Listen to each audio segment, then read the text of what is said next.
Thank you. Recording and showing screen and talking. Everything's ready. Cool, thank you. I'm going to This get you sucker's guys ready. started. Thank you for coming. Primarily, everybody here knows who I am, and if you don't, I'll just keep this quick because we've got some great content to cover tonight. And I'm Holly Lynn, one of the group leaders, and what we have to offer here specifically are we structure deals that are pretty safe, give a good return in multifamily. As of right now, we are at our tip end of Chicago. If you're accredited and know about it or haven't heard about it, you ask one of us. And we're at what, 350? 350. We've got 350 left. So we're right there. It's already in action and we're doing well with it.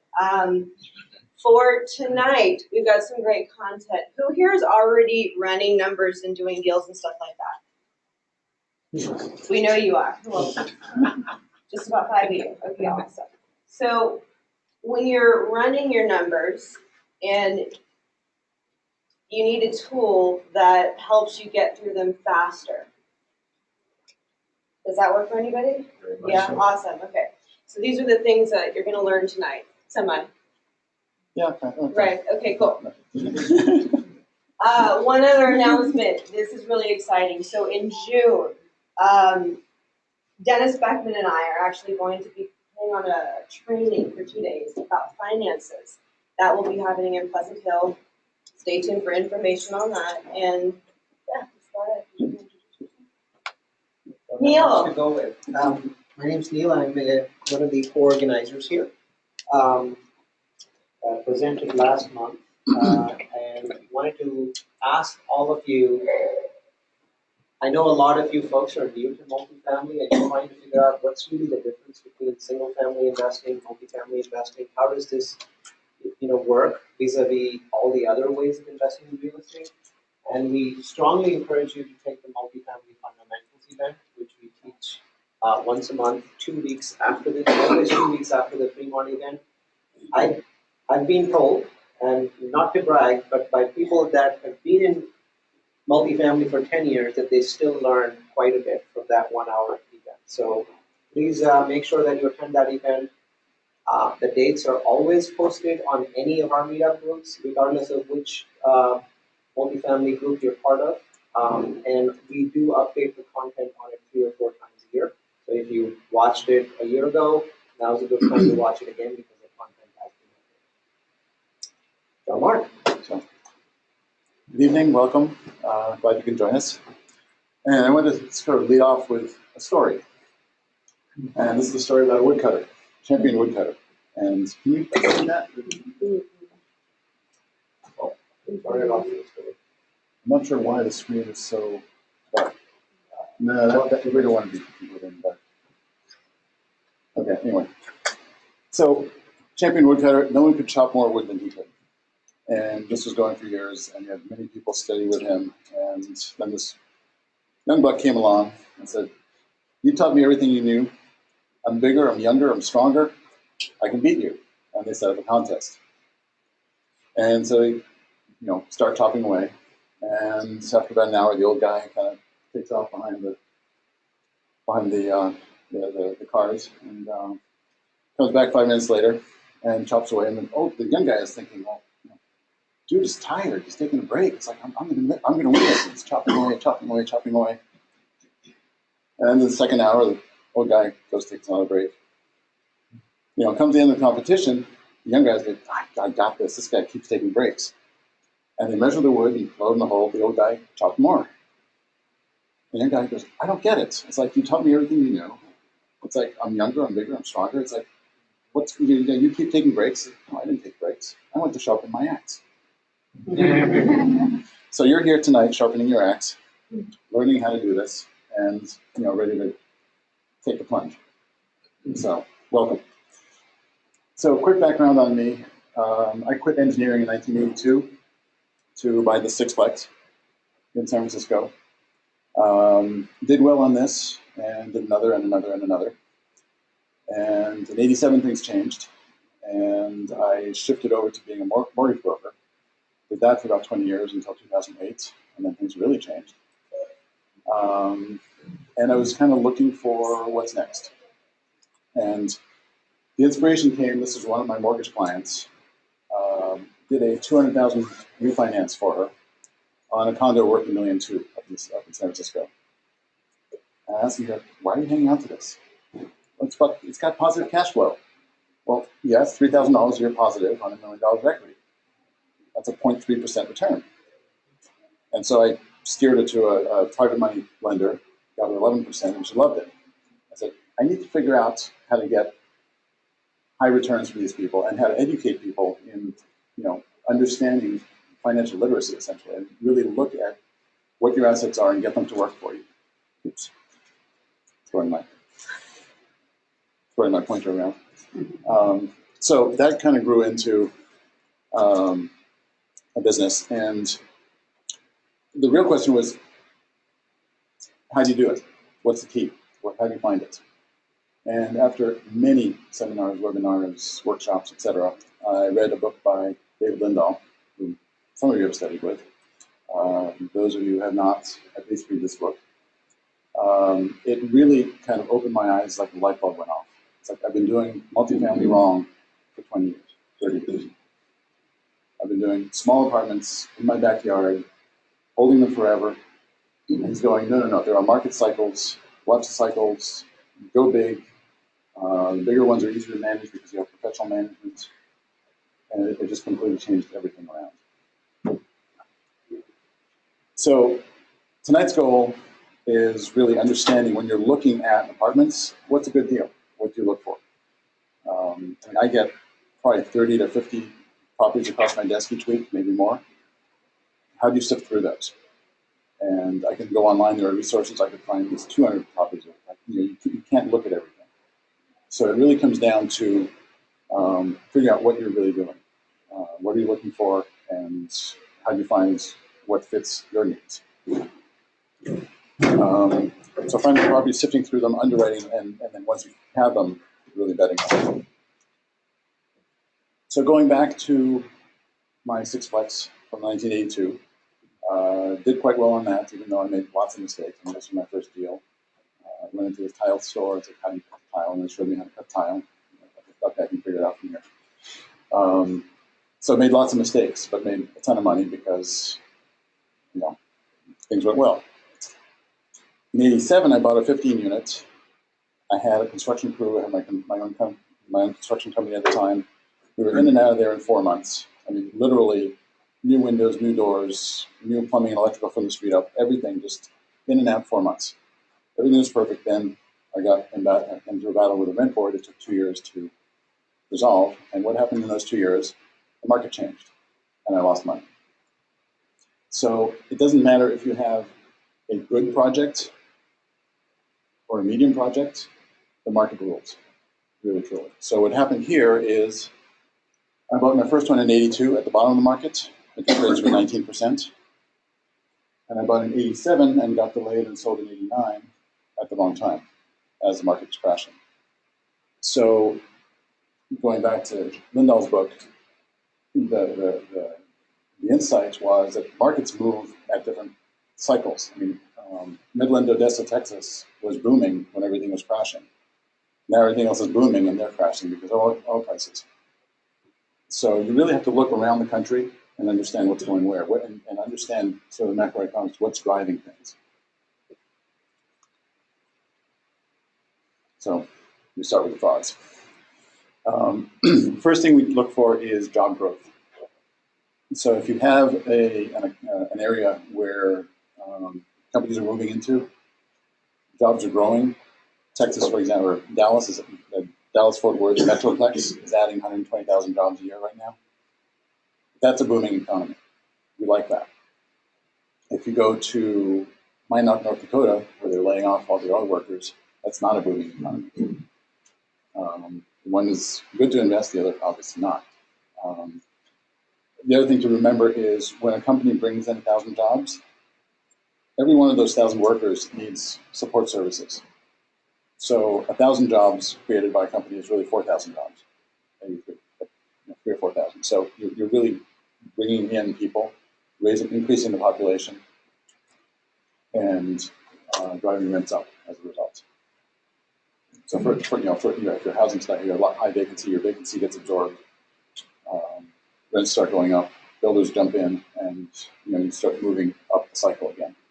And then when people start overbuilding, like in Houston right now, everything was going great guns in Houston. And just going back to the market cycle for a second, everything was going great guns in Houston. Oil prices crashed. Houston economy is only 13% oil, but some other dependent things. But so many people are building that there's an oversupply. So rents are on their way down. So if you're buying based on today's rents, you're probably overpaying. So look at what's driving different areas. So Texas, for example, has no state tax. If you're driving a truck with goods through California, from Oregon to Texas, you have to pay California taxes. In Texas, there are no taxes. So all the manufacturing is moving to Texas. Distribution centers. They're moving from California to Texas. Obviously, I'm not going to go around the states, but every state has their own version of that. And what is bringing people in? There are certain areas like the Denver metro, Seattle, Portland, just great places to live. A lot of the millennials are flocking up there because they're working virtually anywhere. They're on their computers. They just want to be living in a great environment. And those are great cities to live in. So that's driving up the economy. It's harder to find anything there. We're looking, but hard to pencil, just like the Bay Area. Bay Area is a wonderful place to invest if you don't need cash flow. If you're sitting on a pile of money and you want huge returns in 30 years, invest here. If you have a little money and you want to grow and live off it, invest elsewhere. Let's just figure out what you want to do. Micro trends within the areas. What's happening in each metro? If you're going in Dallas, Dallas is growing north. I'm simplifying, but if you're in the path of progress, you're going to be floating with the tide. If you're behind the path of progress, your C property might become C minus, and you're going to have problems. So really try to understand what's happening, what are the civic leaders doing to create that growth, to enhance it. In Chicago, where we just bought a portfolio, there are lots of tax incentives. Some are employment tax breaks, some are tax credits for investing, just different parts of the city that are doing different things. We're definitely investing in the cities. About the progress we talked about. So how do you find this stuff out? Number one, online and media in general. Just read and read and read. Every large commercial brokerage is going to put out their top 10 markets. And you got lots of like Money Magazine, Success Magazine. Everyone has the top 10 markets or top 10 something. And sort of look at those and figure out if those tickle your fancy. If you find, let's say you want to look at the Portland markets, just research Portland online. You'll find a ton of articles on what's happening in Portland, what companies are moving there, what incentives there are, what's attracting it, really understand kind of what's driving that market. The machine behind it. The brokerages themselves put out quarterly and annual reports on each market and on the market as a whole. And look at multifamily data, not necessarily office data or retail data or single family data. They're all different. You think they move at the same time, but they're not. They don't quite move at the same time. So they're different animals. So if you're looking at investing in multifamily, look at multifamily reports and multifamily trends.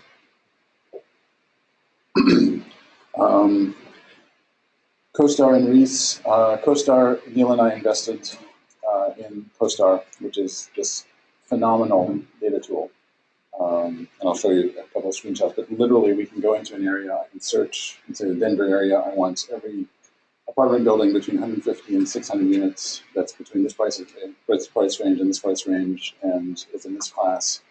And you can add other layers and it will just give you a list. And you can pop up the list and you can see who the owner is, what their loan is, what they bought it for, what the income is, what the expenses are, and what the expenses in the general area are. I mean, it's phenomenal, but it's also cheating.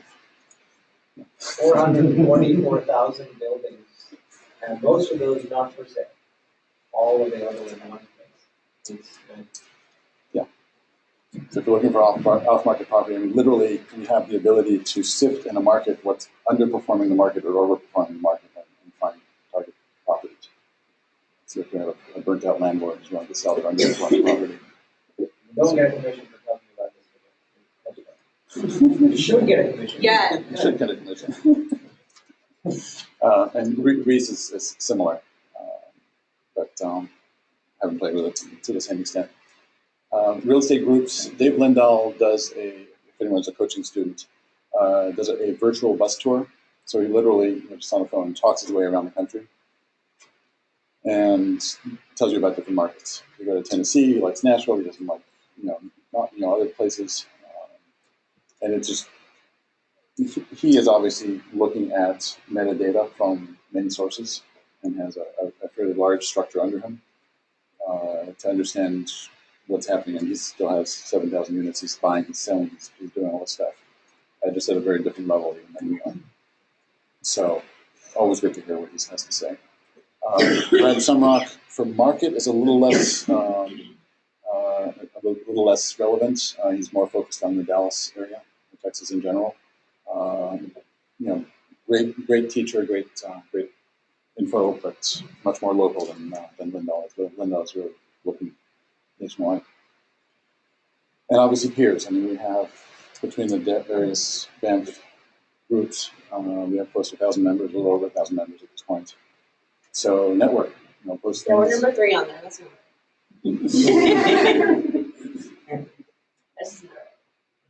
So really, just talk amongst yourself, and this is a great place to meet people and network. Oops, that wasn't supposed to be in there. Why is that there? Okay. So here's I erased it. That's the wrong version. Anyway, so this is a page out of CoStar, just one of the searches. I mean, you can literally dissect it by area, and really drill down to what are the average expenses in this particular area. I don't want rules of thumb. I know that insurance is supposed to be so much, repairs and maintenance are supposed to be X amount. Here it's like in this sub-market, the average maintenance is X, and I'll show you a slide on that later. So it's just a really, really phenomenal tool. And then, of course, direct the market. You're going to spend some time there, so you might as well like it. If you don't like the cold, don't go to Chicago. You can invest there, but don't lead a project there. I'm heading there tomorrow. I think it was minus 8 degrees yesterday. So most of my ski gear is up in the mountains. So I'm not quite sure what I'm going to wear, but I'll figure something out. And then go there. Really spend some time in the market and meet everyone you can. You want to meet with a bunch of real estate brokers. I would call every single large brokerage in the city. Meet at least one agent and try to just kind of pick their brain and get their understanding of what's happening in the markets, the lay of the land. So, where is the path of progress? Where would they buy? And adding to that, when you do, call places not in the area you want to buy. Like, don't develop those relationships. Everything you need to stumble and mess up on and stuff like that. Like the dummy questions. I'll practice on other areas too. So, I think Cincinnati got a lot of calls. David said, you don't want to invest in Cincinnati, so if you need to practice, call Cincinnati. These brokers must have been going, what's going on? I got all these dummies calling me. But no, when you call the heavy hitters, they're going to want to expect, they expect, you to understand what you're talking about. So start with the smaller hitters until you learn a little bit of the lingo and sort of understand what you're looking at.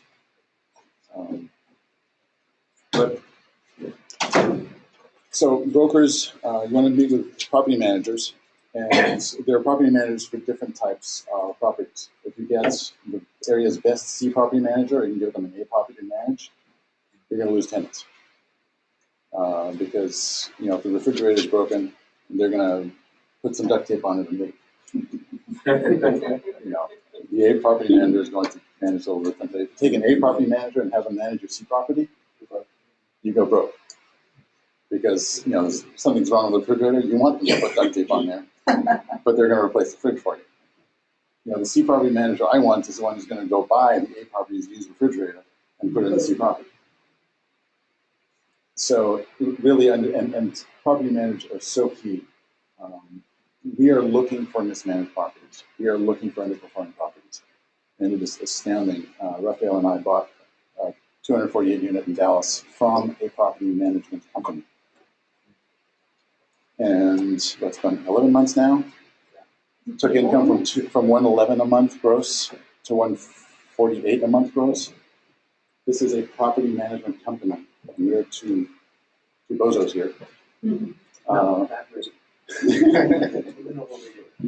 Yes, we do know what we're doing.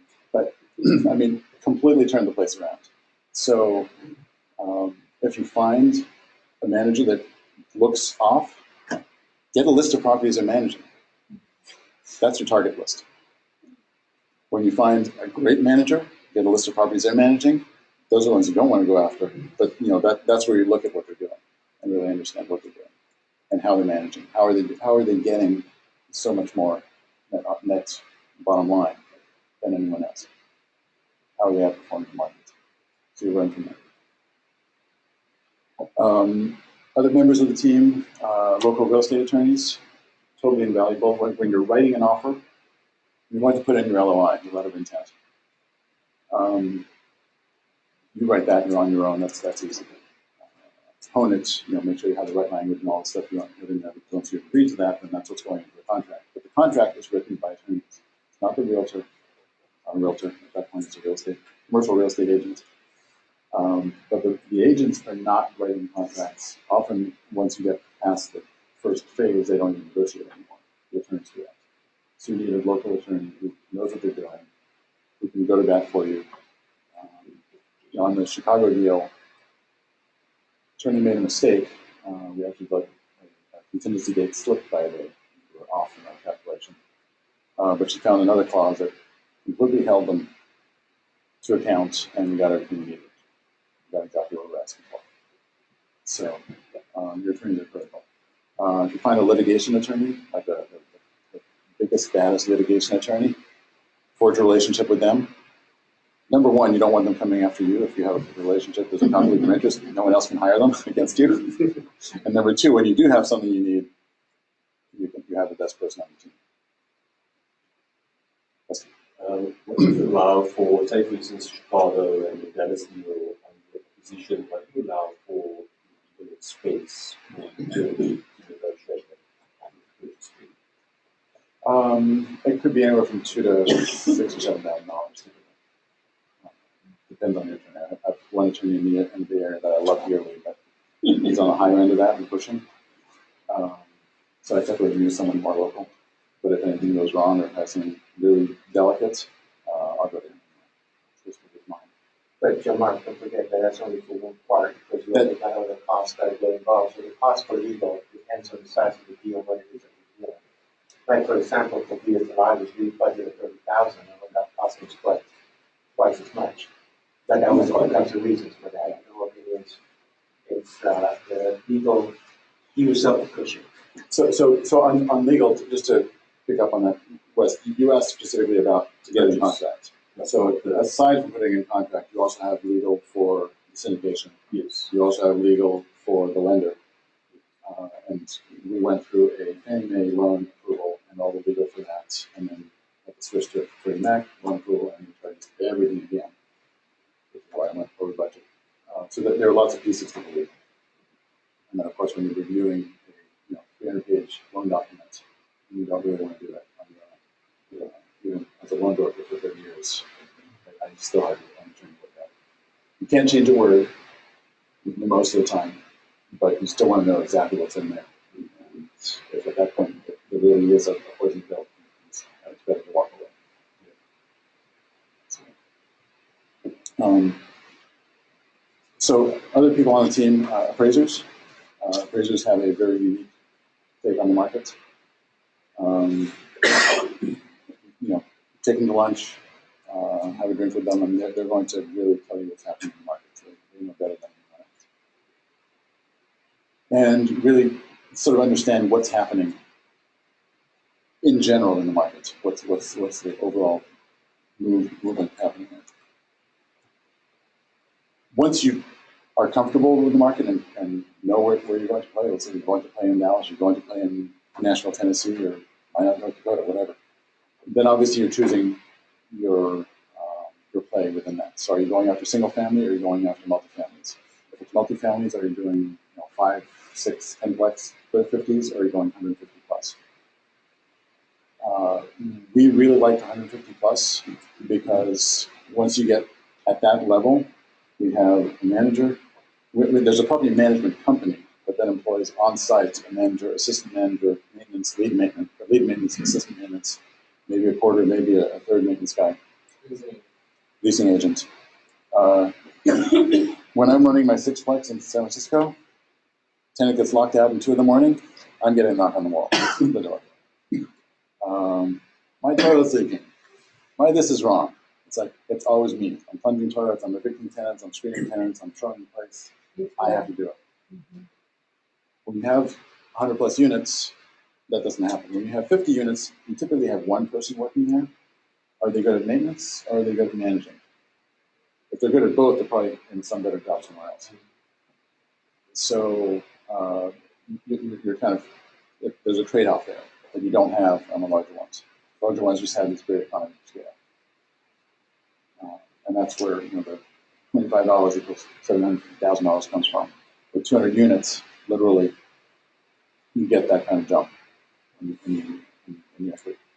On 50 units, it's obviously the numbers are much smaller, and it's just more work, and the returns are lower.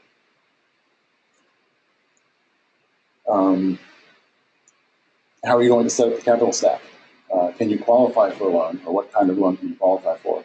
If you have bad credit, you may be able to do something, and you're going after a rehab.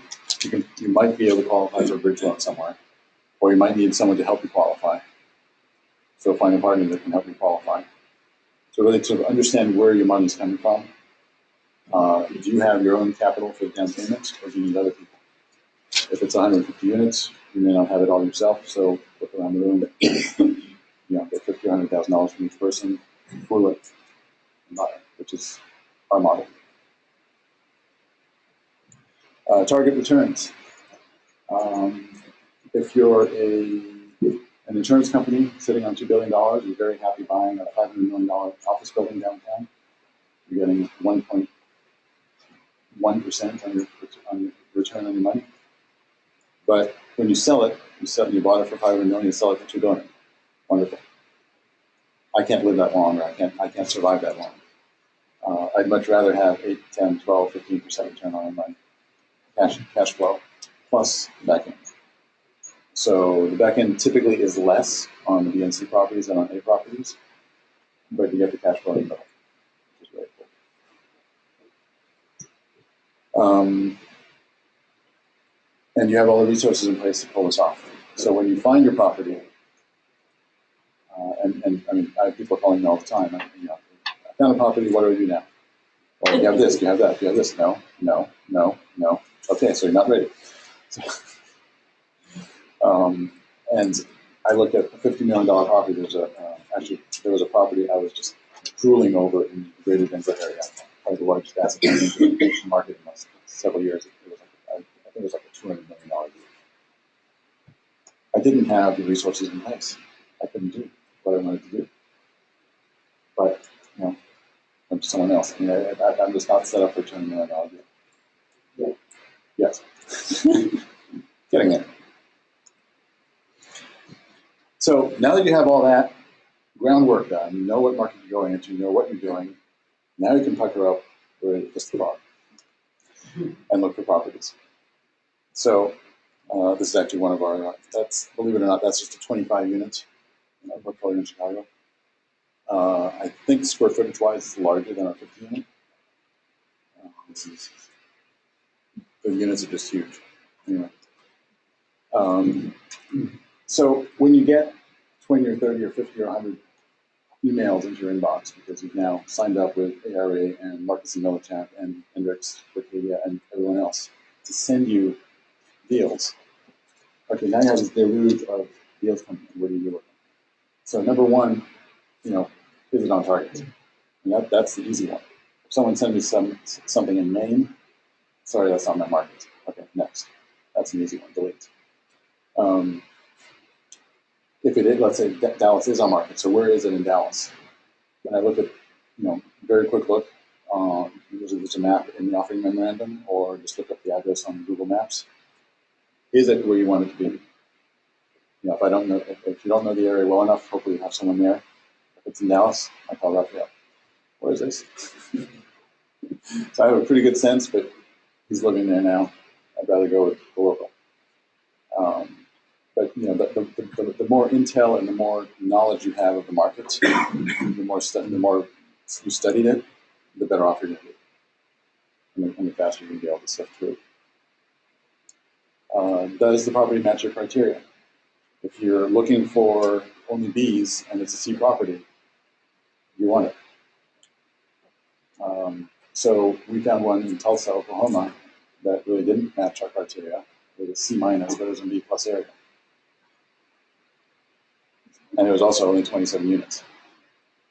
So we broke a couple of rules. Number one, we broke the size rule, and we don't like C minuses, but we took the rent from 475 to 875 on it, and sitting on a bluff overlooking the river in an area that's there's closed Riverside Drive in front of us, and they're building a $2 billion park. They took down 3 apartment buildings. They're building this incredible complex.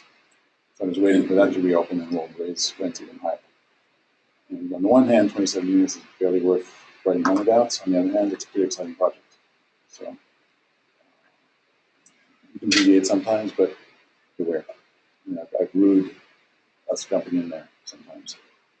It's just as much time and effort as a 200 unit for a tenth of the return. So just know that going in. So if you have on your criteria, I will not do flat roofs. If it's a flat roof, don't take it. I won't do all bills paid properties, and it's all bills paid, don't do it. So again, it's a sifting tool. Read through the offering memorandum. What's grabbing you, what's not. Sometimes the way it's presented, and sometimes if you have a very poorly presented property that completely turns you off, you have to look past that to see where the gold is. I remember with Via de Lagos, I looked at the numbers, and the numbers just were terrible. Because I was looking at the annual. No, like I said, yes. I looked at the ZT12, and the seller was rehabbing it. So the income was going up every single month for 12 months. So if you take the T3, or in 1 month, that's a whole different story than averaging a half-vacant building with 12 units. And then the gold line. So,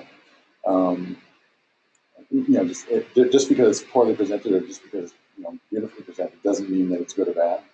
It just tells you who you're dealing with in terms of your agent, and potentially how many other competition you'll have on the buying side. One thing about offering memorandums, just because it's in a nice, wonderful, beautiful package, but definitely, I want to emphasize it does not mean it is a good property. As a matter of fact, the prettier and fancier it is, and the more obfuscating terms that they use, the property is bad. Brokers lie. That's all there is to it. I don't care if there are any brokers here. That's what they do. Because their job is to sell because that's the way they make money.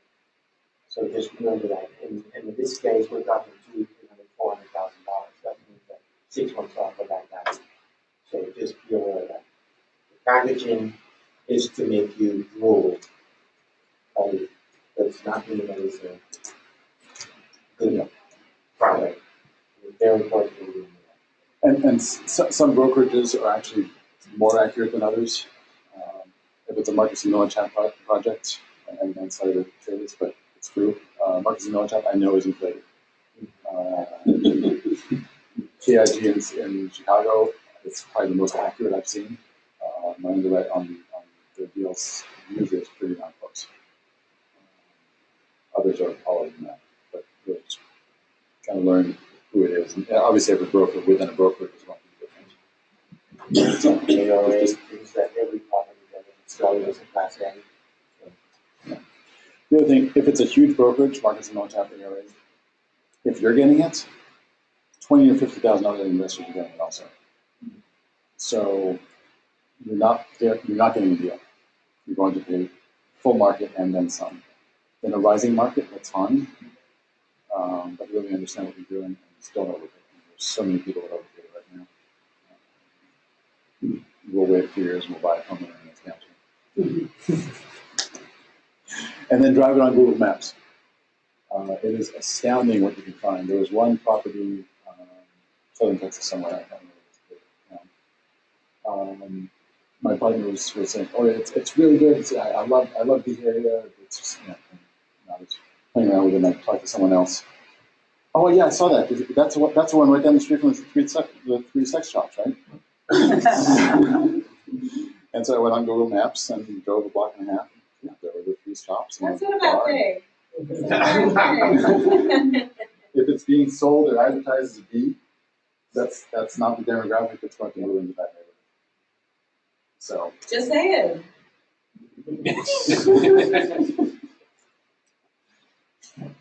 your clientele may want that there, but again, just understand what you're moving into.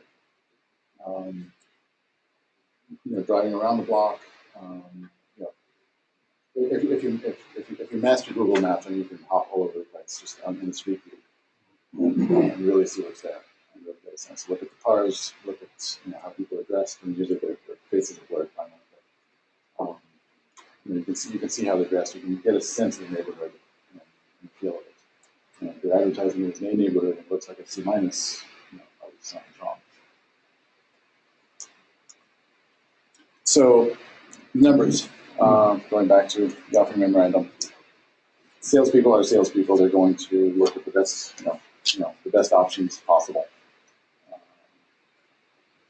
In the best of possible worlds, the best possible outcome is this, and that's what they're presenting. And you have to go back to a realistic number and look at the trailing 12-month income. Use your own analysis. Put it into your own analyzer. Whether using someone else's model or develop your own. Really pull those numbers into your spreadsheet and play with whatever scenarios. Look at the rent roll. The rent roll, a lot of people are going to, on the offering memorandum, they'll take the full scheduled rent, and that's the rent. And number one, with the portfolio in Chicago, a 1-bedroom, same size 1-bedroom, was anywhere from $575 to $890. What's the difference? It's like the day the manager was there. It was in a good mood or bad mood. You really have to understand how they're managing it. That one obviously was a very poorly managed property. Others, there may be some renovated and some not renovated, so understand that also, either from the agent or the paperwork, and really get to know what you're looking at. If there's a fairly large discrepancy between the market rent and the offering and the actual rent just across the board, then the market rent is probably off. There's one in Tulsa I looked at, literally the property across the street. We were at, I think, 78 cents a foot, and they were getting 98 cents a foot. It's a huge discrepancy, and I talked to an agent. They had redone their siding, they had redone their interiors, they had redone everything. And go, okay, so I can look at that and I ran the numbers, what it would take to upgrade our property. And it made total sense. But that property was in Tulsa, and Tulsa's, or Oklahoma economy as a whole is not doing well. Sending me a whole bunch of articles to scare me away from Tulsa. That's my job. So we passed that. Everyone should be afraid of Oklahoma. So now that we're going to have 5.x earthquakes. You hear about that? Yeah. It's up from 3.0 to 4.0. Now they're having earthquakes in New Zealand. There's and gas in Tulsa last week was $1.06, I think. It's like, as a kid, I don't even remember that.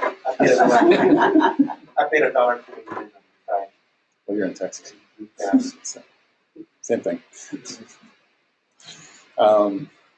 So, if you've been looking at a market, whatever you're underwriting, you have other underwritings or other properties you've underwritten, compare that. So if someone gives you an offering memorandum and they're saying $3,000 a door, and you know that everything else you've underwritten is $4,100 a door, you know it's $4,100 a door. And you almost, if you can make a shortcut, okay, $4,100 a door times X doors, okay, that's the expenses. I just figured out from the rent roll what the income is. My net NOI is this, ACAP is $7 million, they're asking $10 million, we're not even close next. And maybe 6 months from now, that property is still there and they'll take the $7 million offer. But definitely don't offer 9 or 10 together. It might be shiny, it might be pretty, you don't want it. How do you figure out the market cap? Comparables. So if you look at a bunch of, the offering memorandum is going to give you their selected cap rates. So look for other caps. You look at other properties. They're going to give you the sale price, number of sale price per unit, price per square foot, cap rates, all that factors in. And if you have access to CoStar or something like that, you got that extra intel. I'm sorry? I guess it becomes much easier with this guy. It does. I mean, we just get that much more efficient. But it's all the same thing. You talk to agents, and the more you're in the market, the more you're going to know those numbers. I think that if you know enough brokers, you can specifically ask them, can you send me all the properties that you know that I've closed in the 7 months in the last 6 months? And they'll send you a few that will may not make sense, but then eventually you'll see one that will have much higher cap rates. That'll tell you, oh, okay, there's a problem here. All of them are in the same range that there is. And if you do it in Texas, it's for those of you who might not live in Texas. Since Texas is a non-disclosure state, when you ask a broker, like for example, the guys from Barkers and Upchap would only give you the price of what they sold their properties. They have no clue what happened with the ARA properties or Grayscale or CBRE or any of the other brokers. So just understand that. And that's why sometimes you see, especially in Texas, you will see the property is located right here in Dallas itself, but they give you a comp in Hearst, which is 23 miles away. So you have to be aware of that. It does not mean that they're lying to you, it's just you got to be aware of that. But the neighborhoods, obviously, Hearst and Dallas are completely different. So you have to understand that. And there's some other states are the same way. They're non-disclosure, so you have to be careful of that. That's where CoStar shines. A week after we close, somebody, and I don't know how they found my phone number, they called me specifically and said, congratulations on your purchase of this property. Could you spend 2 minutes and ask you some questions about the property? I didn't have an objection. I gave them the information. It's on the CoStar website. So where they found my phone number, I don't know. I mean, just CoStar now owns rents.com and apartments.com. So when people advertise their listings for rent, they got all that data. You know what? People Google these all the time, so your info just like ends up getting out there. It's not like as much of a scary thing. Yeah, CoStar has 1,500 researchers. I'm sure they can find it. Yeah. How do you estimate the renovation cost? One of the team members is a contractor. So you both your property management and your contractors are going to know some of those. So when you look at the property, obviously there are different levels. If it's just a quick turn, it might be $2,500 to turn something, or it might be $25,000. It really just depends on what you're trying to accomplish. Talk to your local Before people. you put an offer, you have some information on the renovation cost. You can ask the broker, and they'll have some sense. I mean, let's say the seller has upgraded, the 40 of 200 units. So what have they spent per door on the 40 units? So they'll tell you. So if you follow their formula, they're spending $3,622 per door. So you can continue that plus inflation, and know that. But maybe they're spending $3,600, and you can do it for less. So you just keep that in the back of your mind, but use that for negotiation, and then when you get into it, then save them. So, sir. What figure do you use for your capex when you're doing the initial your preliminary analysis? If it's a C building, I usually start at 300. If it's a C building with distress, I'll go higher. If I know I'm putting, let's say, $900,000 into a C building, I might leave the 300 there and not worry about it, because by the time we're done, it's kind of a C plus already. If it's a B, I might do 250. 250 per unit per month?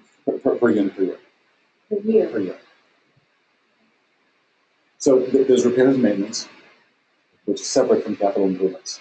So capital improvements is for replacing a boiler, replacing a roof, siding, painting the complex.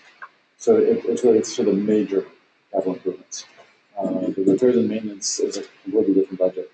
That could be anywhere from $400 to $800 or more or less. Really less. So you don't do it as a percentage of the rent, you have a set dollar amount. And that's based on the market. So a market like San Francisco, where you have to pay a worker $50 an hour to do what you pay a guy $8 an hour in Texas, you're obviously going to have a different market, different budget. Just based on my observation and doing the writings, I've seen that brokers are saying the actuals for real estate taxes. That's a huge difference when you look at how much you pay for it and how much you are going to be paying for it. So it's always important that you go to the tax assessor's website and then or call them and find out what the new property taxes would be at the purchase price that you're buying. Yes, absolutely. Yeah, and some agents are good about that, and they'll show you the property, they'll put in real estate taxes, and that's pretty basic. So they don't want to get caught with their pants down. So that they'll give you that tax increase, but some won't. Some will just bring it right over. This is the normal surplus, 8% the surplus can be more. It depends on the areas. The state. And the state, city, county, I mean, they're all over the place. So it's, some are 4%, some are 1%, some are 4% of, again, it's all over the place. And you get into Louisiana, which is French law, not Anglo law. It's a whole different structure also. So, But if you want to know the deal breakers, ask the broker for that particular city. You don't do it. That's an easy thing. I'm not even just getting an idea from that. So then, what is your plan for the property? Are you going to be renovating? Are you running it the way it is? Are you turning it into student housing? Are you turning it into Section 8? We're going to get a boost, on some people, but then you also have vacancy that goes up and maintenance goes up.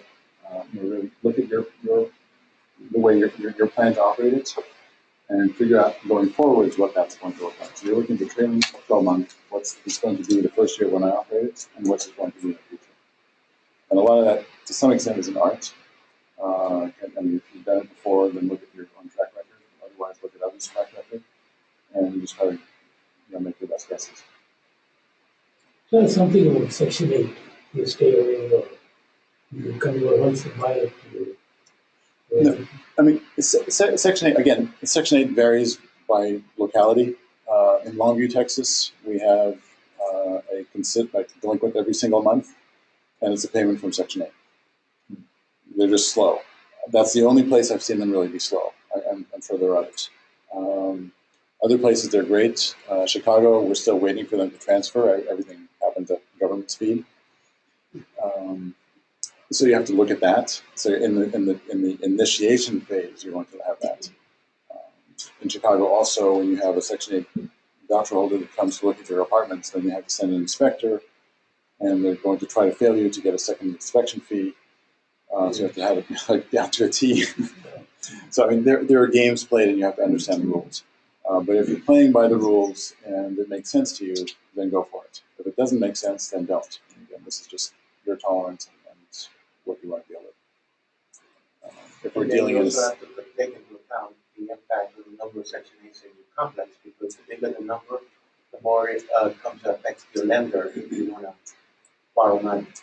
Because Freddie Mac and Fannie Mae will have issues with more than 25% Section 8s. Yeah. So there's a lot of factors to take into account.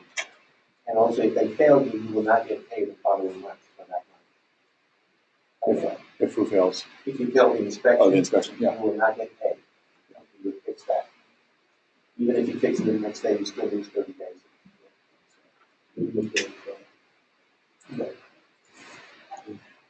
It depends where you are, it depends on the game. Again, it's, So you gotta, like you said, we're gonna be game for that section. Yeah.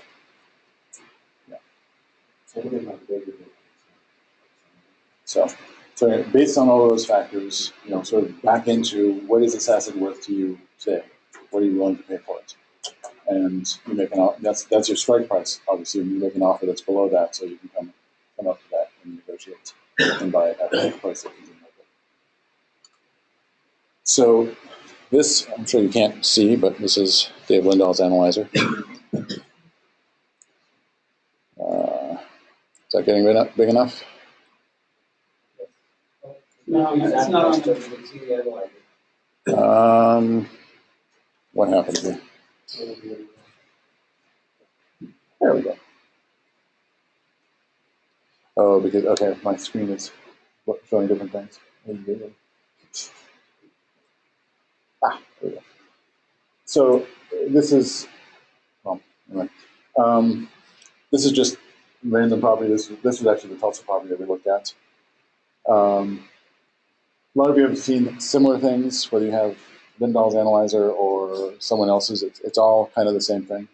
You're looking at, you take the seller's income, take your income, how you see operating it, and really look at the metrics.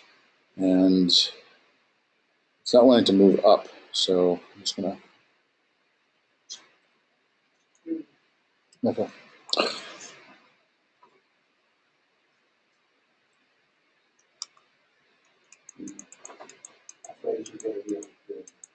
Thank you.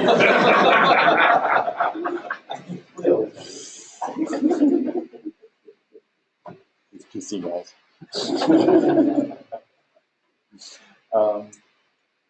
So, the metrics are kind of off the page, but basically our target when we're looking at things is an 8 cap, 12% cash on cash, and 1.6 debt service coverage. So is anyone not familiar with debt service coverage cap or cash on cash returns?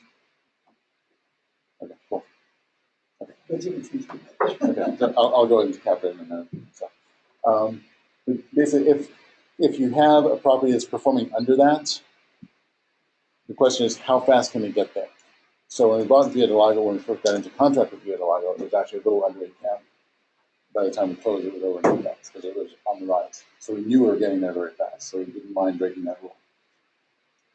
If you're looking at a major reposition, you're probably not going to get those because the numbers are completely off. But anything that's stabilized, which is typically what we're looking for, you want strong metrics, or whatever metrics you establish for yourself, stick to those. If you're looking for too much, you're going to make your lips are going to get sore kissing too many frogs. You're never going to find one. So really play with that, but analyze the numbers. Get this column here. This comes from the market rent. Actually, this up here comes from the market rent. If all of your properties were if all your units were at full market rent, your gross potential market rent is up here. Then you've got your loss to lease. So loss to lease, if you have a $600 rent, $600 market rent, and someone's paying $550, you have a $50 loss to lease, loss to the old lease. So you add all those $50, that's the difference, and this is the gross scheduled rent. So the gross scheduled rent goes in here. When you take out vacancy concessions, obviously the C properties are going to have higher losses than B properties, but you're going to have higher losses than A properties. So really, it doesn't matter what you're going into as long as you're realistic about the numbers and don't kid yourself. People play the D market. I don't. But, I would literally go in there with a flak jacket and collect rent. No thanks. I had one investor said, he asked me, can my wife go in there at night to collect rent? I said, okay, you're hesitating. No, I'm not investing. That's his metric. Everyone has their own. So. Okay, just as you're saying, you're looking at 8 cap and 1.67. What 1.6 debt service coverage? 1.6 12 cash. 12 cash on cash. And this metric, is it on a reasonable foreseeable future, or current, or after the year? We're trying to get it on current. That's the goal. If you have something that has a very easy, like, I'm going to invest $2 on $1,000 a month. So you go from a 7.5 to an 8.2. Very fast. It's not really going to spend 25,000 for a 1 year period. No, I mean, again, major repositions are a little different, but you don't want to be paying the seller for your work. You want to get paid for your work. If the seller wanted to get paid for it, they have to do the work. And a lot of them don't know how to do the work, which is why they're selling. So, but a lot of sellers are delusional and they want you to pay for them to do their work. They'll buy into it. I mean, there are many properties out there. So keep looking. There's one gentleman 4 blocks south of our portfolio. He was asking $1.2 million 9 months ago. He's still asking $1.2 million. I offered him $875. I've now come up to $925. He's at $1.1 million. Not going to happen. And he called me, are you want to sell? I said, I'll come down to $950. Oh, $950, I'll look at it. So, he's finally seeing the light. He's like, $25,000 over a project is not going to make a difference, really. But you just don't want to overpay. It doesn't make sense. If anything happens in the markets, you can't survive if you overpay. If you bought it right, if you bought it on current cash flow, and you don't make your projections, you're still ahead of where you started. And if where you started cash flows at 8% or 12% cash on cash, you're fine. Make sense? Now, the investors don't get that. You get part of that, and they get the other half. So whatever split. So it's important to emphasize that the parameters we're talking about is based on your own passion and truth. No one broke that something. Yes, thank you. Thank you, Asosa.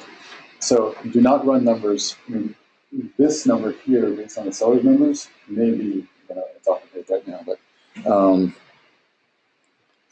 going to screw this up again. Yep.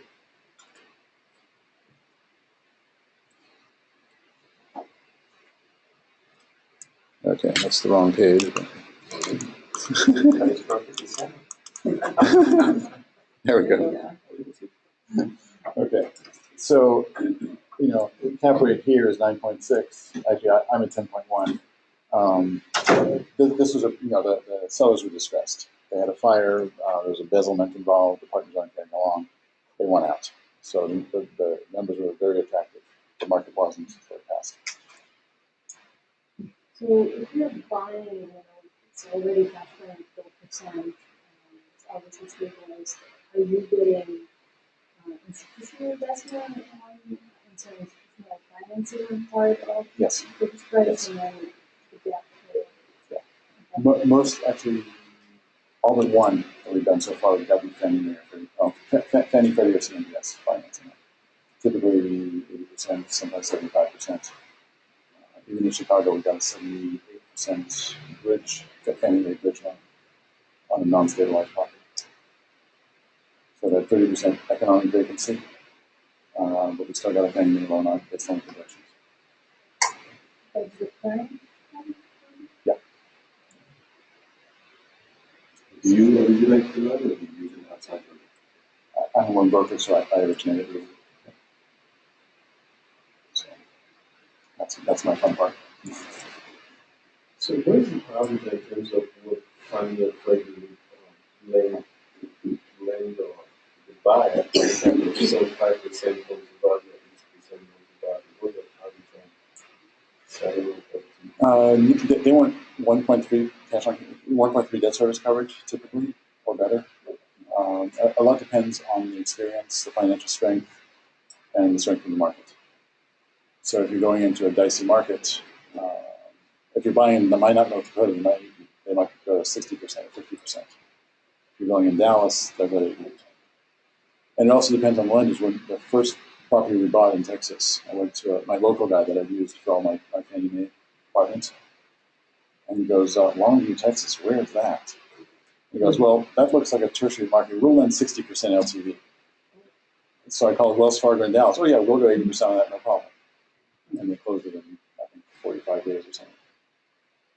So if you find the right lender that knows the market, but it has to be a strong market and it has to be a strong buyer.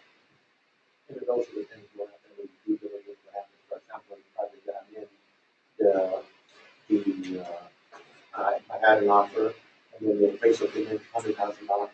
Based on that, we're going to go 20% resolution against 25. We have to come up with 25% down, but now we only have to go 20. So that means that we already have a built-in equity, number one, and number two, we don't have to wait until 20, which means that we talk about even higher. Yeah. When the appraisal comes back, that's always a good sign. We had one in Tulsa. The appraiser asked if we were still taking investors who wanted to invest. So that's okay, we have a good one. So let me actually get back to the right size. I'm looking at the wrong. Okay. So anyway, so look at your numbers, understand the rules of thumb. I mean, again, every market's a little bit different. Yeah. Before you go up the slide, can I ask you your cash on cash return? Do you use, which numbers do you use to calculate your cash on cash? So cash on cash is basically cash flow before taxes. So after reserves? After reserves. And actually the cap rate, so when you're calculating cap rates, do you use NOI after reserves or before reserves? So the basic rule is if you're a seller, it's before. If you're a buyer, it's after. So I always calculate, as a buyer, I always calculate after. And then that's how we're running the numbers. And your metric of cash on cash, if you want to get a market about percent, you use the I'm looking at the buyer, the total acquisition. So here's 821 divided by 294. No, sorry, 245. So it's 150%. Yeah. And the total equity in that I assume is including from the origination cost. Right. So part of it, this was we're offering 5.8 with 300,000 back. Again, we didn't go through with this. I forget. We never brought up the LOI. That's what I was paying. So it kind of the renovation costs kind of disappeared in here.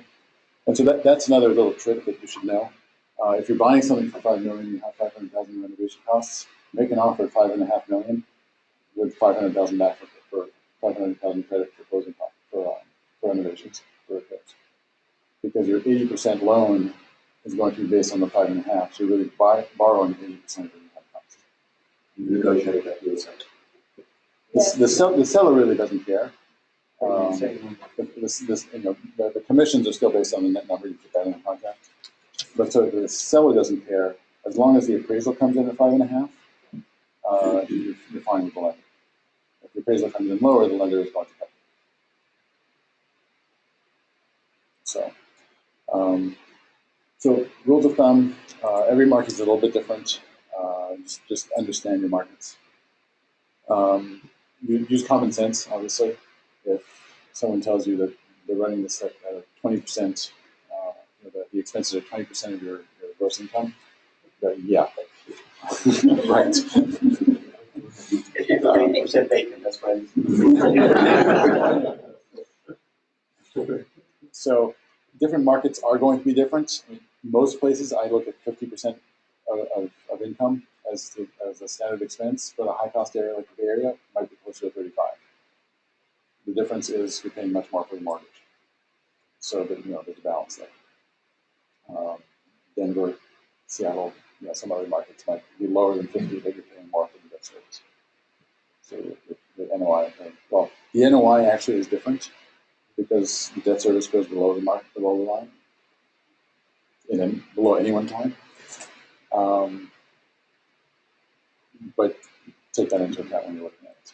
Obviously, you're comparing to other properties in your market.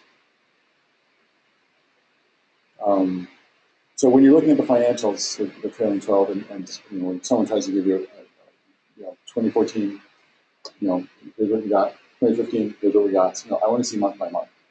So where are the patterns? Is it a student town where everything empties out in the summer? Really understand what's happening. What happened in that particular property? Were they renovating it, or did they have a major event in the area? Like,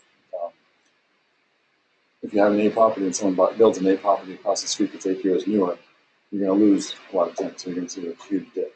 What happened? That's going to show up in the T12. It's not going to show up in the summary income expense. Vacancies and delinquencies, just understand the patterns, look at that historically. Have they had problems with those? If you're in an area, understanding demographics, if you're in an area, and we're finding this in Chicago, if you're screening for 2x, two times the income versus 3 times the income, at 2 times the income, it's so hard to make ends meet when you're losing 50% of your take home to rent, then you're going to have delinquency. If you're at 2.5x or 3x, you're a lot better off, which is why mortgages, debt service for the DTI, debt to income ratio, is at 33% or 40%, and we used to get 50 to 60% improved all the time.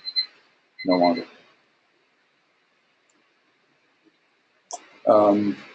Discrepancy between units, we talked about that earlier. Actual market rents also, and total expenses per unit. Really understand the metrics in your markets. And I'll show you a little CoStar chart in a minute. As you're going through this, write down your questions. Any question that arises, and ask the broker. And that's the first line of defense. Anything he tells you or she tells you, you're going to verify in due diligence. It's a trust but verify. So go with it for now if it makes sense, but check on it later. Bring the numbers over to your spreadsheet we talked about, and just really double check everything and see where it fits. If you have a smaller property that you're not going to have as many people on site, you're going to have much lower payroll and much higher contract services. So if you look at payroll and contract services together, those the rules of thumb on a bigger property, you're going to have it weighted more on the contract services, for the smaller one less on payroll, but it's going to be accurate. Same thing. Same work has to be done. So this is CoStar. I'm not going to play with the zooming in because it's not working. But this is actually breaking down. So in the submarkets, 3-star is a B, 1 to 2 star is a C. They don't deal with C- at all. But in Chicago, in suburban area or in submarkets, it'll show you, each individual line item. So you got, management, admin, payroll, water, so you would expect that, and the total expense is going to be, $563 a square foot on average. If you just did all your analysis and you're dead on or above or below, analyze it, understand where you are. And obviously, a lot of people don't have access to this, but when you're looking at multiple properties in the same neighborhood, in the same area, you're going to start building this data for yourself. So, how do you determine payroll expenses when you get the executive summary from the broker and it doesn't show any payroll expenses, and say you're looking at a 17 million apartment complex? How do you determine how much you allocate to payroll and what to manage? So property management is easier. That's just a flat fee. It's like 5, 6, 7%, depending on the market. The payroll, again, you're going to be balancing between. We look at 900 a door, plus or minus, depending on the market.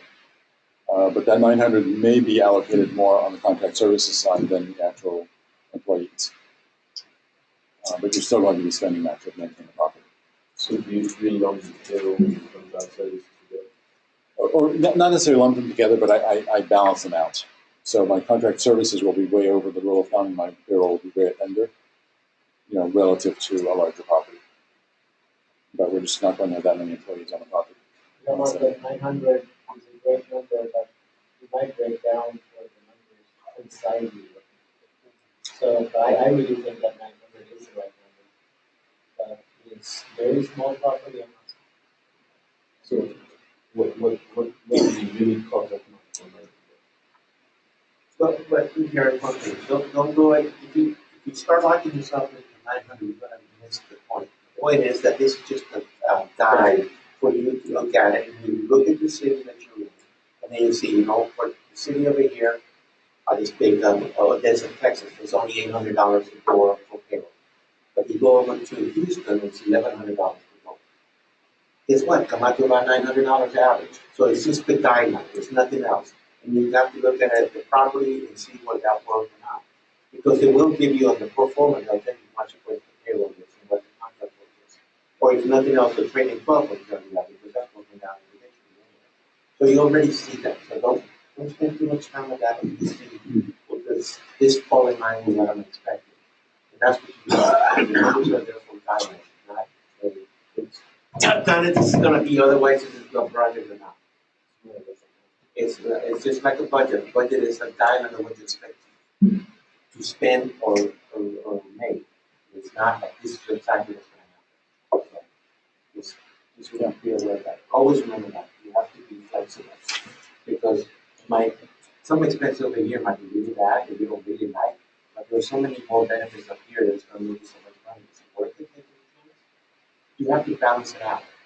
And that's one of the things you said from the beginning. We have to evaluate and analyze to see what the benefits are. It's not just a place to and after you're done with all the line items, look at the bottom line. Yeah. Like in Southside Chicago, 4,100 for me is, I think, is the right number. If I'm running numbers, I'm at 4,800, I'm too high. If I'm at 3,600, I'm too low. Where am I off? Where am I off? And I'm going to adjust it for that. I'm missing something somewhere, or I have too much here. So again, just look at other properties, compare to the other markets, and adjust it, and stay conservative. So bring it all together. Once you've analyzed the property, what are you going to do with it? If you're buying this, are you rehabbing it? Are you holding it? Are you flipping it? Really decide what you're going to do, and then make your offer. And understand the power of leverage. So back to Robin's cap rates. The cap rate is net operating income over property value. So as the NOI goes up, obviously the cap rate goes up. Actually, flip it around. So your property value is your NOI over cap rate. So as a cap, did I get that wrong? Property value is NOI over cap rate. Yeah, that's right. Flip it around. That sounds nice. So as the lower the cap rate, the higher the value, and the higher the cap rate, the lower the value.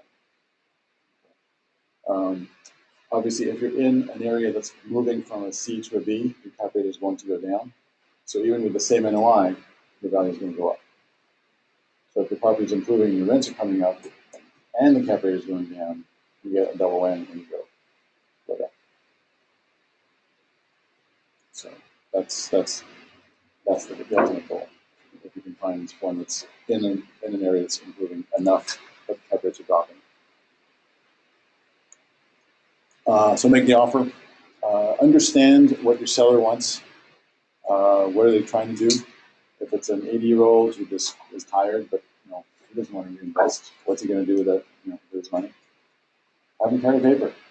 Pay money every month. It's much easier than going through a loan. And he's happy, you're happy. If on the other hand the seller wants a 1031 exchange, they're not going to carry it. So structure your offer. Ask the broker if you can meet the seller directly. Sometimes it's good, sometimes it's not, depends on who you are, who they are. But really understand what they're looking for and try to get the best deal for both. And the best deal is the one that works for both, obviously. Know your markets. Don't overpay. Back to my guy who was 1.2 for his. I'm offering 875. But you guys bought this other property from me for X amount. It's like, yeah, and that was because it was right next to these other properties, and it's a different property, it's a different neighborhood, units are bigger, et cetera, et cetera. Don't confuse. It's still holding up. And remember, you can never lose money on a deal you don't do. So really wait for the one that's screaming at you that it's a winner, not one you think you can make work. You know, you think you can make work a lot of them, but as soon as you stub your toe once, it's out. You know, if you make 2, 3, 4, 5 mistakes with a real winner in the market, you're not going to lose. And mistakes happen. It's not even, stuff happens. You know, my 15 unit where I lost money, I didn't expect to have to sue the rent board in San Francisco. You know, it took 2 years. We went from an up market to a down market. That was my mistake. So stuff happens. Way beyond it. So the other project, with all of that, I lost maybe $30,000, but I could have made $400. I'm still kicking myself and kicking the rent board. But anyway, so anyway, with that, kiss your frog. So one thing to also remember, it is just a building. Don't fall in love with it. Especially if it's your first project. People that really lose money and apartment buildings is because it's the first deal, they actually got an offer accepted, and they're going to make it work no matter what. Yeah. And they forget the basic things. It's all about the figures. Yeah. If the figures don't work, it doesn't matter about anything else. It is just the building, nothing else. Yeah. I have seen many people actually fall on their butt because they would also think that they can go and make it work by manipulating the numbers a lot. It doesn't work. It's all gone. God is still God, no matter what kind of Yeah, and this thing is shining green for some reason. I think it's an adjustment on the projector. It's a projector that's green. There's something missing. Yeah. So just real quick, you know, once you are engaged, you know, vet your building. Do your due diligence. I mean, in Chicago, we sent cameras down the sewers and we found 2 collapsed sewers. You know, and we negotiated $450,000 in repair credits one time. And on the other property, $143,000. So, you know, really look at what you're buying. Verify every assumption you made. If the broker told you something, or if you thought something, verify it. Go look at other buildings. Go visit other places. Are your rents on track? Is the occupancy on track? Did you miss something? You know, talk to any professional you can. You know, you're in contract. They're not going to steal the property from you. So ask any question you want. They'll usually give you an honest opinion. They'll tell you you'll apply a price, but if they're willing to talk to you, they'll give you something. Talk to contractors, engineers. You know, have people go through the building, hire them to inspect. I go into every single unit. You usually miss 2 or 3 on 2 or 3 on a unit, but really look for the down units. I mean, they're going to lose the keys for the unit that's down. And you know, everything else needs like $1,000 worth of work. This needs $30,000 worth of work. That property's never coming back. They'll just leave the door locked. Really, you know, understand what you're getting into before you lift your inspection fee and see. You know, what are you not seeing? Really look for that. And is this really a winner? And if it is, and not just wearing a fake crown like this product here, then go for it. And that is the end of the presentation. Lights back on. So, questions? Oh, good question. Sam. When a broker asks you for an exclusive contract, any comments on it? Don't do it. Don't do it. Just move on to another broker. Yeah. Why would you give him an exclusive contract? That bars you from working with anyone else in that market, ever. And someone else brings you a really cool property that he has nothing to do with, you still have to pay him a commission for nothing. He he can search for you for a year and never find anything, and you're still sitting there twiddling your thumbs with nothing to buy. Yeah. So when you guys buy this upcoming contract, are you guys like holding it for a long time, or you guys like renovating, get the NOI out and get out? So the plan normally is to hold it 3 to 5 years, or even 7 years. But every so often, people come along and give us offers that just don't make sense to refuse. So right now we have a 224 unit in Houston that we bought literally 2 years ago, February of 2014. Bought for 7.6. Someone came with an offer of 10.3. I was going, yeah, sure. So we've more than reached our goal. The 5-year goal was to double the equity. We've more than doubled it in 2 years. Why not sell it? Who are these buyers? Anyone, in Dallas and Houston, those are hot markets, and people all over the place. Some Yeah, are, that's one of those things where they just kind of like look you up and find out nowhere. So don't investors look for a discount and expect to buy Well, at a good value? but they are buying at a good value because there's still upside. The Houston market, and again, the Houston market has some issues, but this particular property, again, it's where you are. So that one was 4 miles south of the Woodlands, which is like this primo. It's like Santana Row of Dallas, of Houston. And then between Woodlands and the property, ExxonMobil is building a campus with 10,000 new jobs. So there's growth. There's all this upside. That's what's happening in the area. So we've more than doubled our equity. We're happy to get out. They can do the same thing in the next 5 years. So it's not like they're doing something wrong. In Chicago, same thing. We're going to double or triple the equity. But they're building the Lakeshore development south of us, which is 15,000 homes and millions of square feet of office and retail. That's a 20-year project. So for 20 years, you're going to have this slow uplift of the entire area. That's the Bay Area. There's an area to the north of us, and we're being squeezed in the middle. It's a nice place to be. So whatever we sell for, the next buyer is going to still have some upside. If you're buying, in general, Houston's having problems because the price of oil. But I think that if you look at the 10-year outlook in Houston, the people that are buying these are not doing good. I'm still looking at deals in real estate to invest myself as a passive investor because I actually believe in Houston having a very bright future over a 10-year time. So if they're, obviously they overpay to the point where it's not cash flowing, that's one thing. But I still see deals in Houston that people are buying and it's going to cash flow at a good level. It's going to go down a little bit because when it's going down, they're down to 7% in the last 6 months. But that's not a catastrophic. It's still a good market. So I'm not so sure that the person that's buying that apartment complex for 10 million, I think that person, if they have a long enough horizon, might do just fine. And keep in mind, he might have doubled the equity in 5 years. Fine, that's or in 2 years. That's 50% a year, right? But a lot of institutionals are okay with 8% or 9% return a year in an area that's very stable. Why is that not a good return? The stock market's returning minus So I don't know where you live. Do you live here in the Bay Area? I don't think one. Okay. And then, because if you're looking for property in Houston, you're looking for like a passive income side. So how did you get somebody at Houston?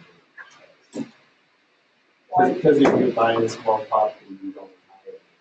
I'm really not. My passive investments are in properties that are actually generally larger than 240 units. So my Dallas investments, 400 maybe 400 units. I've invested in 11. But so I like large properties because it's easier to do. As a passive investor, I've never invested in a property.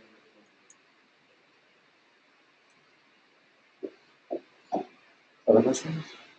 So you mentioned that figure $4,100 in Chicago. What is that, please? Oh, total expenses per door. Okay. So again, every market is going to be a little bit different. Annual expenses. Annual expenses. Including property management. So property management, taxes, insurance, repairs and maintenance, all that kind of stuff. So, and again, that's a rule of thumb. Play with it based on the market. Anyone else? Yes. Primarily, when looking at these complexes, how do you even identify Houston is a good market or Dallas is a good market? So there's news and everything that shows up, but the reports that the financial reports that are today, 2 years down the line, by the time you try to stabilize the property, it will be anything. So, which would still give you the positive factors to actually say yes, this is what we're Good question. So you really look at the long-term outlook. If companies are moving in there now, I mean, again, this is at a lot of the real estate conferences. People are asking the experts, okay, so what inning are we in? Are we in the third inning? Are we seventh, ninth inning? Well, again, it's town by town. So when you're looking at your particular market, you have to understand what is happening, look at the dynamics. So it's really understanding, go down to the building department. How many people are building? What are they building? How are they building? Are they building stuff sitting vacant? Or is it selling like hotcakes? Are people buying at 4 caps or 2 caps like in San Francisco? Or are they getting 8 caps on semi-distressed or marginal neighborhoods, C neighborhoods? If they're buying on cash flow, you're still fine. If they're buying on speculation because they think the next pool is going to be greater than them, then get out. You're in the ninth inning. So basically. So tentatively every 10 years, it's 10-year cycles of up and down. Every election period brings down the economy. The oil is again up and down every 4 decades or 3 decades. Your real estate up and down is 8 years. But it all depends. No, It all depends what it is, which type of real estate you're talking about, and how, and because we're talking single family homes, it could be anywhere from 6 to 10. If you're talking apartments, it could be anywhere from the downside for apartment, by the way, is only average is only. Raphael, why do you always come and take over my class? Because this is what I I'm do. seriously So, kidding. It's good to see you.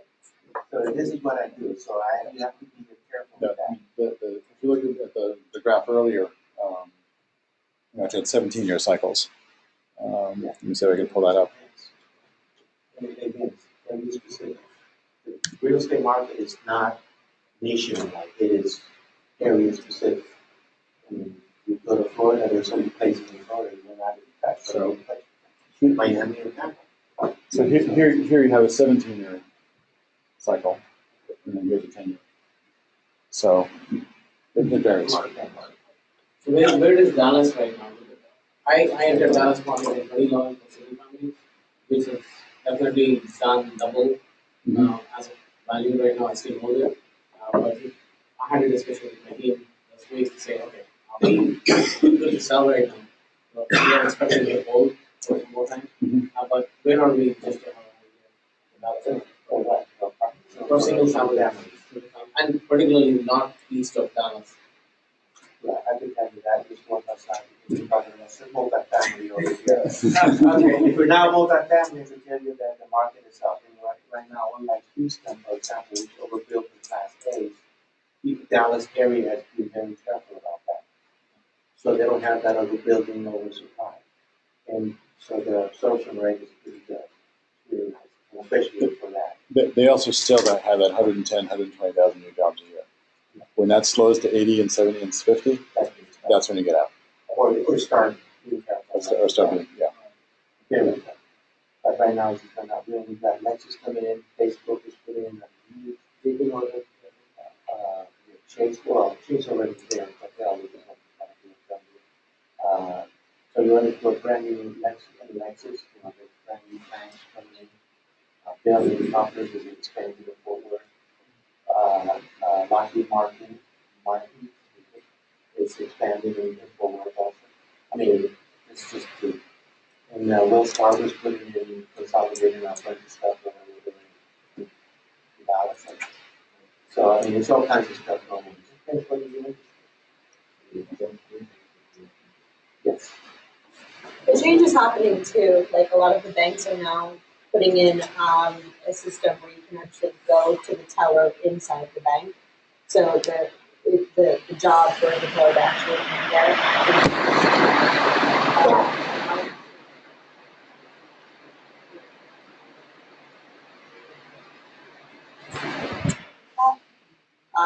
Home Depot, it's self-serve also. So a lot of the jobs as cashiers are being taken. That's what we're getting. Let us switch back to a little bit on the back of the finance. What do you typically see the commitment fees from Commitment fees, in what sense? before the by the time you give the internship? Near the end. Yeah. Once they issue the commitment to lock it in, it's 1 point. Because when I talk to some lenders, they're talking about upfront once you have the contract in place that they need. So, Well, I don't believe in that. I mean, if it's a bank, they might have a small application fee, a couple $1,000. The bigger thing is the third-party fees. So on a 200-unit complex, well, we had 6 buildings to appraise in Chicago. So that was multiple. But between the appraisal, the engineering reports, the phase 1 environmental reports, the underwriting, and sort of basic legal, you can be $25,000 into it.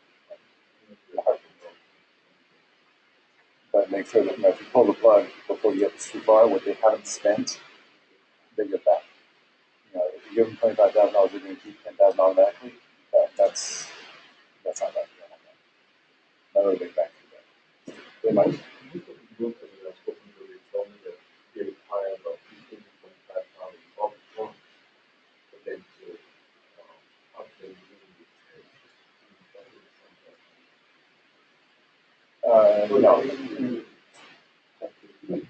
No, before you go, those lenders I stay away from. As a broker, I don't really know.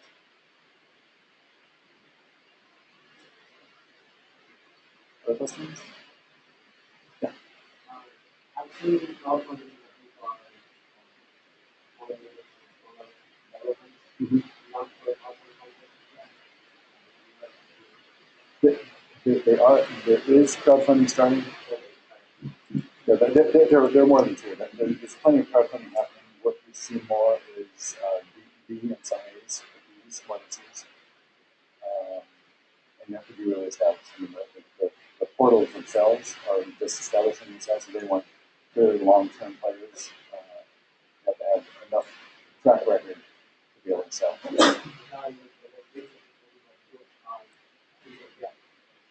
Right. I mean, you can do research and you can find out. But, and when you call around, everyone has different parameters and different ways of selling and different prices and different structures. So just try around with that. Any other questions? So just a couple of quick announcements. We have an opportunity in North Carolina. This is a glamping resort, Lioness Glamping. It was a marina and RV park. It was operated by a guy for 34 years under a lease of $20,000 a year. And the renewal under the terms of the contract up to $374,000 a year. Everything around it has grown up to be this. It's essentially we're the top 1% of Charlotte's population. So the buyers, I've been working alone on this for a while. My 20-year partner. They were looking at. They took over the seller, or not the seller, the operator.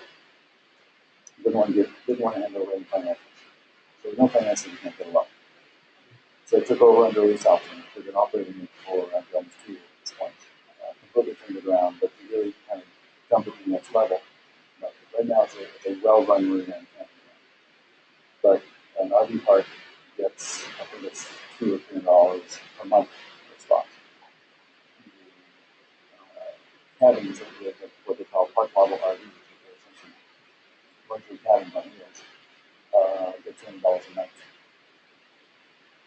So, this is for accredited investors only. If you have interest, up to you and myself. If you're a non-accredited investor looking for something, Raphael has one right now. I'm not going to let him put it right now, but I'm not going to talk to him. He's looking for investors right now. And then we'll have another deal coming up. But just finishing up last week, stocks in our Chicago deal. Still available. So, something like that. Enjoy it. Thanks for coming.